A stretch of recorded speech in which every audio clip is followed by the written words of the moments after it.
70 फुटावर आहे बोर. खाली गेली पाहिजे 90-100 फुटावर.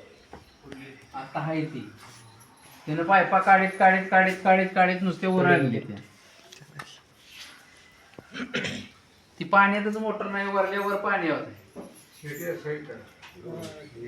मग त्याला काढायची कशी ते पर्याय सांगतोय ना. अहो हाय ह्याला खालीपर्यंत जरी अजून 4 पायपा वाढवल्या तरी चिकार होते. कुठली त्या मोटर ही मोटर टेकले खालच्या मोटर नाही हो खालची संजय भाऊ एक मोटर कॅमेरा एक पाईप आणि खालची मोटर एवढंच आहे शिल्लक खाली. खाली जी आता जी अडकलेली मोटर आहे ना ती 5 फुटाची मोटर आणि त्याला एक 10 फुटाची पाईप आहे. ती असं मिळून 15 फुट रनिंग आहे ती. खालची हो आणि त्याच्यावर आपली मोटर किती आहे, गॅप किती आहे? लय गॅप आहे.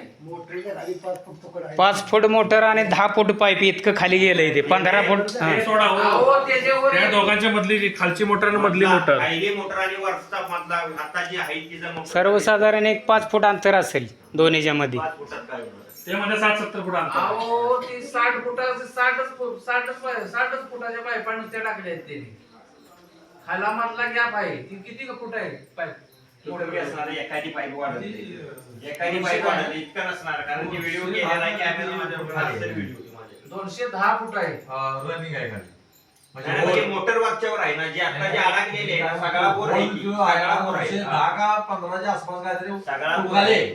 मग त्यातल्या आता ह्या मोटरीच्या जर पाईपा काढल्या तर कळते की तुम्हाला रनिंग किती फुटावर आहे. ही मग आता सोडलेली पाईप आहे का मोटर आहे का नाही त्याला किती पाईपा 20-20 फुटाच्या जोडल्या तरी कळते. 10 फुटाची 10 फूट का 20 फूट असं मग त्याच्या कळते किती खाली टाकल्या पाईपा त्या. आता पर्याय काय काढायचा ते तुम्हीच सांगा. नाही, पर्याय आता जर समजा तिला ती मोटर टेकली एक धरून चालत तर मग आता दुसरा ऑप्शन काय? जास्त अंतर नसणार आहे. अहो, जास्त अंतर नसणारच आहे ते. आणि मग त्याला दुसरा तो एक पर्याय